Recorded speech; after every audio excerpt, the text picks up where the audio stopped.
Are we ready for this, little zucchini? We're ready for this. Hello everyone and welcome back to my channel. You don't want this? My name is Cheryl if you are new here, and today I'm here to bring you my A Court of Frost and Starlight, or ACOFAS review. This, I don't know. This book, man, if you can even call it a book, because it was really boring. Which, I mean, there are books that are boring but are actual books, but this was like a novella, if you can even call it that. So before I get into this, as you may be able to see in the background, I've got my strawberryta, like margarita mix, because I needed something to get through this video and through this review with. A Court of Frost and Starlight is the 3.5, I think, in the series. Now, A Court of Wings and Ruin, which was the third book, wrapped up Feyre's and Rhys's story, like their arc, their main story. Then there's this interlude, and then there is the next series, which follows Nesta and Cassian. And part of the problem with ACOFAS, that's what we're reviewing, right? ACOFAS, is that I feel like it wasn't marketed properly. Sarah J. Maas herself said it was going to be an interlude. It was going to be a very small book. I don't even think she meant it really to be a full novella, but it just kind of developed that way. But it was marketed as like the next installment in the series. It was marketed as not an interlude, but a bridging of the two series, of the completed first trilogy and the next however many books. It was supposed to act as a bridge, but that implies that there is something that is like important about this book. That implies that you have got to read this book in order to read the upcoming books, and that is not the case, because literally nothing happens in this book. And that is probably my biggest gripe, and I know that is the biggest gripe of a lot of people.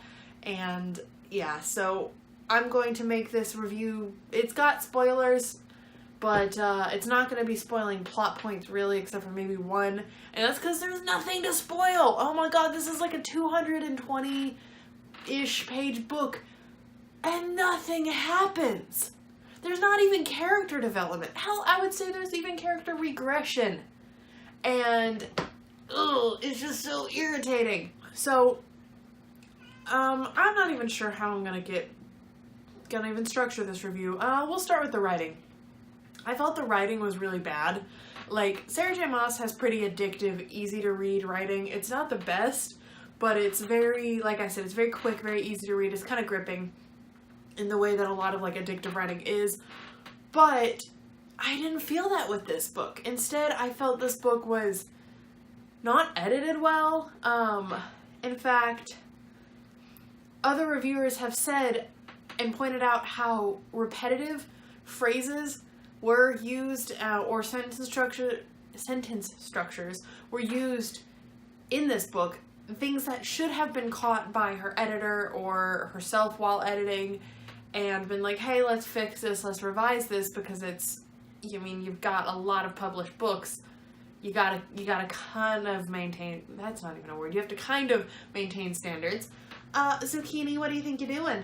What do you think you're doing, sir? And so I feel like a lot of that went by the wayside for this book. And in addition, my biggest pet peeve is she used specifically the sentence structure where it would be like, this thing happened and it was ... bad. Or blank and blank said this and it was ... distressing. She used like the ellipses so frequently, it drove me nuts. I should have started marking down how frequently it happened, because it was way more than it needed to. You can use those every once in a while, but when it's happening like every other paragraph, you need to tone it down. But it just, so the writing I don't feel like was on par with her other stories or her other books. And I feel like she doesn't have a pass considering how many books she has out that are better written. And yeah, it was kind of disappointing. Now, the content of the story itself, like I said, was very boring. Nothing really happened. It honestly could have just been tacked on at the end of Act of War. Like, hey, by the way, this is what happened in, like, the couple months after. Here you go. Here's the next story. I don't think it needed its own book. That was $9. At least in the ebook form. It was $9 for this nothing. In fact, I made sure to read it within the 7 days so I could return it on Amazon Kindle because it wasn't worth the money.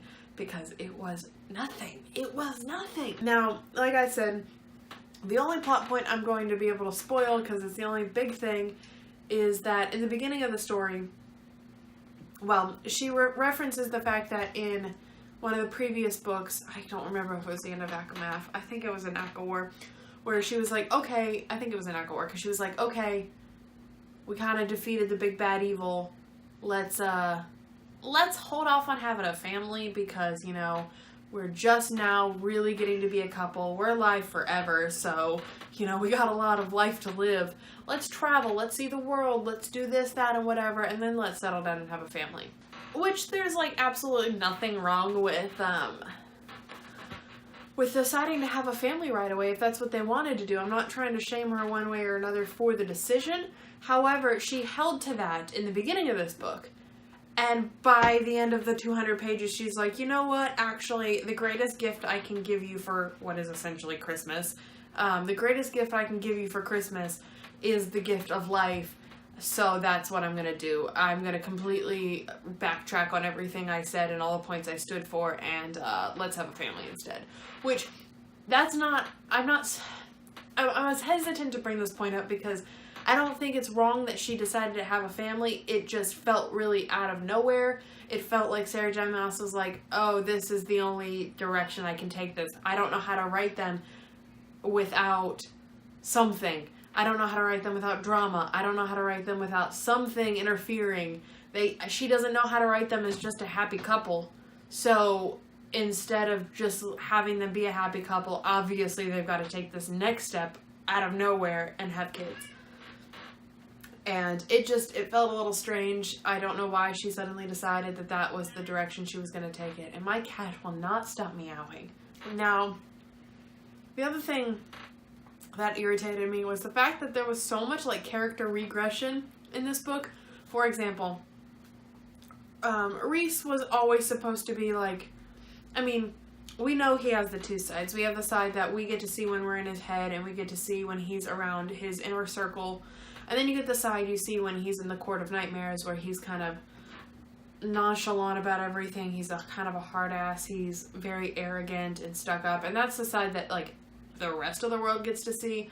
And I don't know if it's because we've now been in the inner court so much and we know that that's not him. But it's ridiculous seeing him that way still.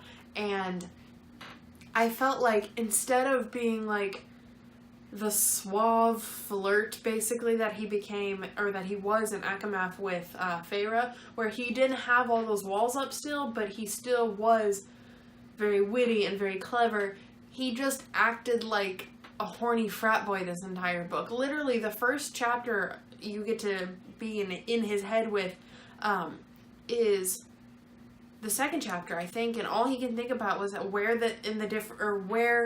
in the house they were in that he's had sex with his wife.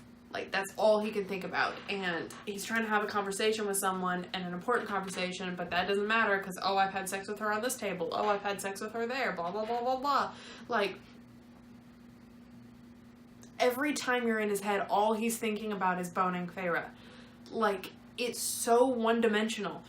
I get that they're very horny all the time for whatever reason, but that's literally the only aspect of his character that's even, like, touched on in this story. You get very little of their flirting banter back and forth, you know, where they do, like, the telepathic mind, like, whatever, which was a favorite for me and a lot of people in Akamath, seeing that witty, flirty banter. I live for that shit. There was a little bit of it, but then it was like, no, let's just have really gratuitous amounts of really overdone vulgar sex. I say vulgar, but I think obscene is probably a better word, because it wasn't like offensive, because it's just sex, but it was, I'll get to that in a minute. I'm going to backtrack a little because I forgot to mention with the writing, okay, we get multiple points of view. Feyre and Rhys obviously are the most important because the first 3 books follow their story. However, we do get Nesta's and Cassian's and like a couple other characters' points of view. Okay, Feyre and Rhys's are in first person. All the other points of view are in third person for whatever reason. And I've never read a book that does this. To me, honestly, if the other characters aren't important enough to give them first person point of view, don't give them a point of view in the book. I was really excited to get in their heads and see exactly what they were thinking or reacting to situations, but that's not how it was. So either make everyone in third person or don't give them a point of view if they're not important enough for you to do it right. That's just my opinion.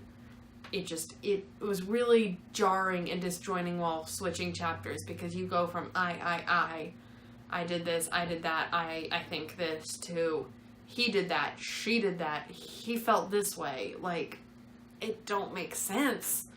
Like, ugh. So, Rhys, like I said, was basically just a horny frat boy the entire book. And Feyre was a housewife. And I feel like I have to preface this with everything I say. There's nothing wrong with being a housewife. But basically, in the beginning of the book, she's stuck at home because she tries to go out and help people, and everyone shoos her back home. And she's like putzing around, just waiting for her husband to get home, like, I should balance the checkbook. I should rearrange the furniture. What are we gonna do? Like, housewife duties, which are exactly the thing that she, like, got panicky and left Tamlin for. Like, she didn't want to be reduced to a housewife. And that's not the life she wanted. But now she's reduced to a housewife. And that's the life she has. But it's okay because it's with a hotter guy. Is really what it, like, feels like to me. And it just... What are you doing, kitty? I don't know if you can see him. What are you doing? But basically, it feels like, okay, where's the disconnect? Why is one okay but the other not? And then all she talked about was money. Oh, I don't think we can afford to do this. Oh, wait a minute. I'm really filthy rich. But that's not okay. I'm not allowed to be rich because this one person, died. And it was so self-deprecating. It was so, like, I don't know. I don't even know the word I'm trying to use. Basically, and I appreciate the fact that these characters weren't immediately fine after a giant war, because no one would be. They did go to war. They did fight. They do have PTSD. And it is vaguely addressed. But Feyre was so... I don't know. She wouldn't allow herself an ounce of happiness because someone in the world was suffering. And it just didn't really mesh with how she had been portrayed earlier in the books, where she was self-sufficient and she knew her worth and whatnot. But it was weird to see her not only do that, but also be reduced to the housewife, where we hear how powerful she is. Oh, Feyre is, like, got all of the High Lord's little, like, magic bead in her, so, they got a drop of their power, so she's super fucking powerful, except for you never see any bit of it. You never see her train, you never see her do anything in this book, or even really in, like, the last book. I think it's addressed slightly, but not to the degree that, like, she and every other character, like, make it out to be that she's just this uncontainable force. Well, I don't believe it because I never see it. What are you doing, Zucchini? So, what other problems do I have with this book? I mean, I guess I'll talk about the positives after, but I rated it a 1 star, so there's not going to be that many of them. To me, I mean, I don't like Tamlin at all. I don't think he should be romanticized or forgiven for the atrocities he basically committed in terms of Feyre, or just being kind of a dick in general. But, I don't understand why Rhys kept going back there to be like the first time was just kind of taunting him and whatever, Rhys is an asshole, but then he goes back another time. It didn't make sense. It's basically like they were trying to goad Tamlin into being the villain again because now there's no villain. Now the big bad's been dealt with, so, oh shit. Who's the bad guy in this situation? Obviously, it's gotta be Tamlin. Instead, you can't just let him, like, live alone and miserable in his manner, because that's how he is. Why do you have to keep bothering him, Zucchini? Let's not mess with my lights, honey. So, I had so many, there were so many things about this book that I didn't like, namely the ones I've already mentioned, but it just wasn't enjoyable. It felt like a money grab. Which I know everyone's like, oh, you shouldn't say that about books, but it felt like super fan servicey money grab because it didn't have any point. It could have been, like I said, tacked on at the end of ACOWAR. Hell, it could have been tweeted out, oh yeah, Rhys and Feyre just had lost sex, everyone's good. Like, there was no point in it, and I really hate Nesta. I know everyone for the most part does, but I really hate Nesta, especially in this book, where, once again, I do like the fact that it's addressed that she isn't suddenly okay with this new life that she was thrust into, and she's dealing with her demons in her own way. However, in the last book, she was starting to warm up, so it doesn't really make sense that all of a sudden she regressed. In addition, it'd be different if this wasn't how she was in the beginning, as a human, too. She was just this cold, unyielding, a heartless bitch, basically, is how she was painted, and that's how she is in this book too, and I don't like her. Elaine is just the whole trampled, I think someone else called her a trampled flower act, is just irritating, and I don't understand Feyre's, like, undying devotion to her sisters, because what do?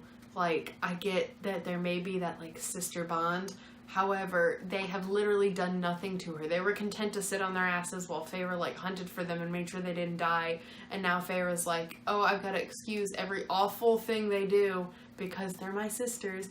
And at least, like, Elaine tries, but Nesta just doesn't. Nesta doesn't give a shit about anyone but herself. She's, like, a classic, like, narcissistic person. And so she just...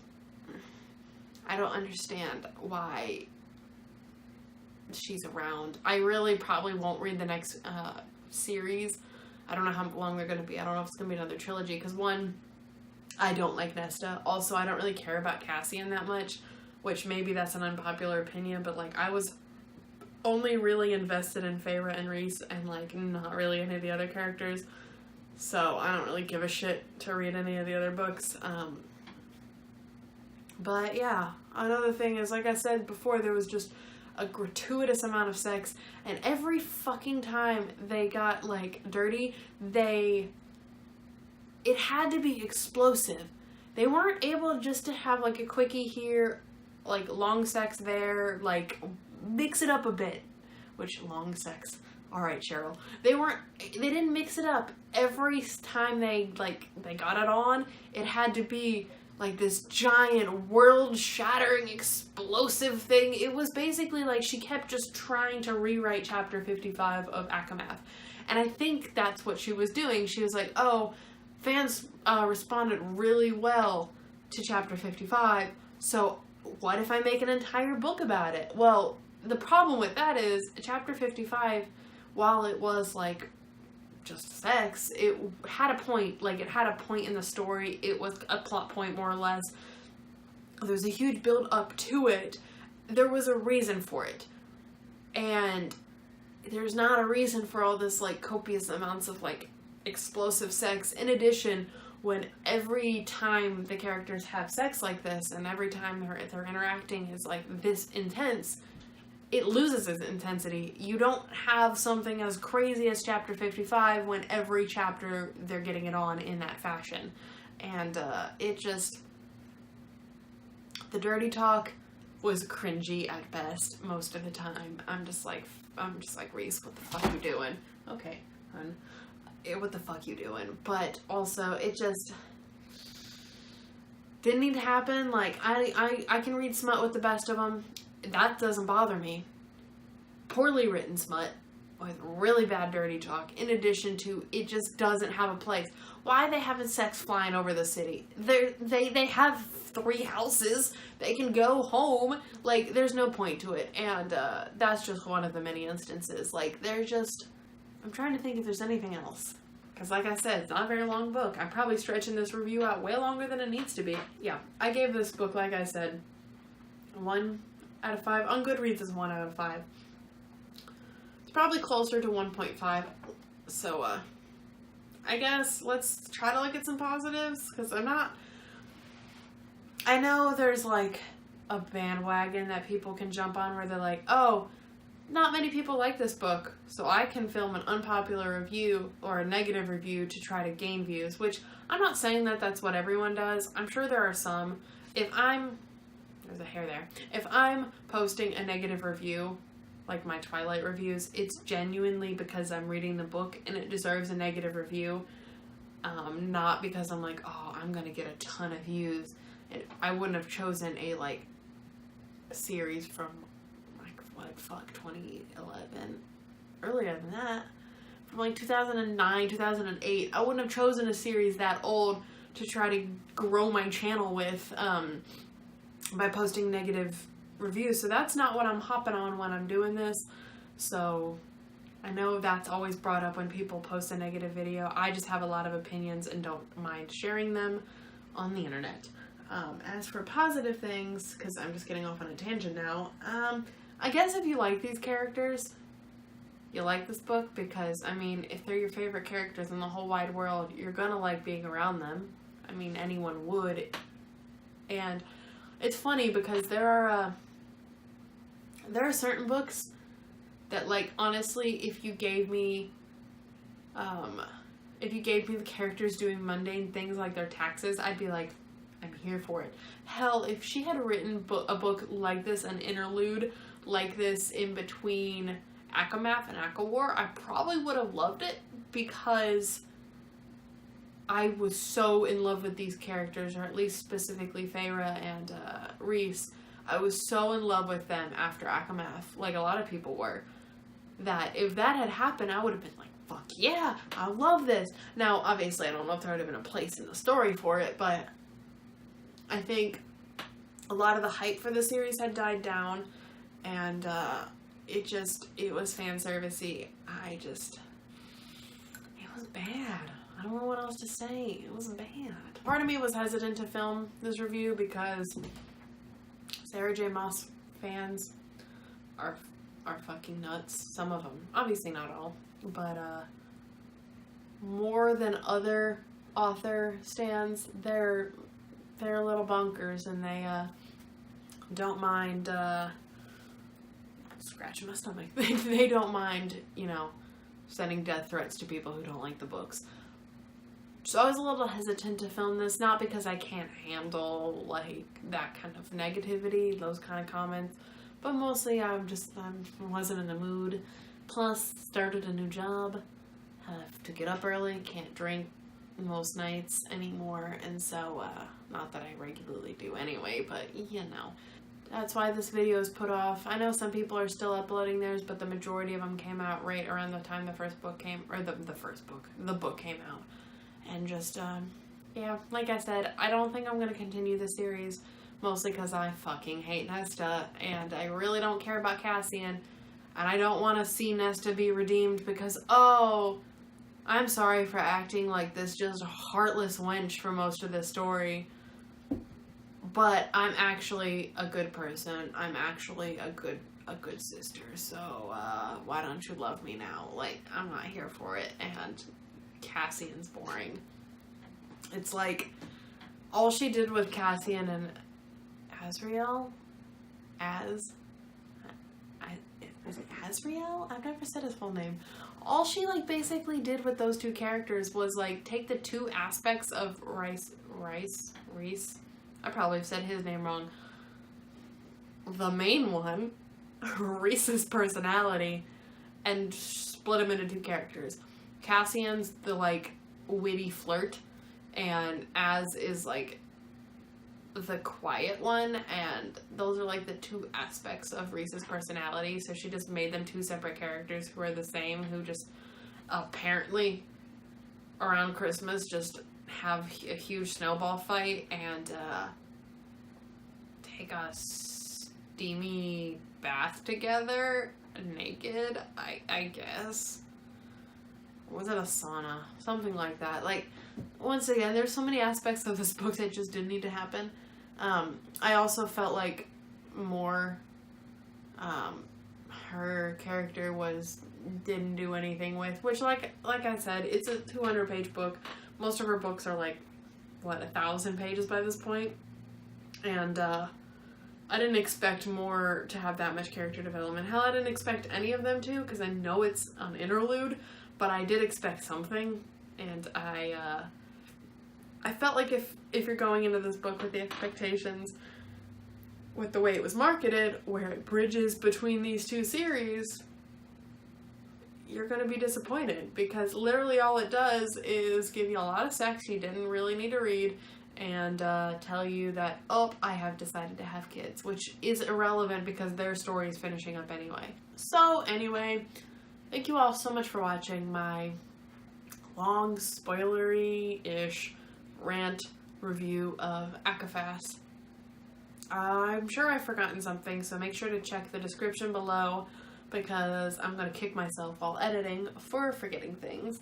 And I will put any additional points I want to discuss in the description, and we can talk about all of it in the comments below, because I want to hear your thoughts. I've talked to a few people, and a lot of people share the same opinions I share, and I want to hear yours though, so let me know in the comments below, but be nice about it, unless you don't want to be, if that's really your prerogative.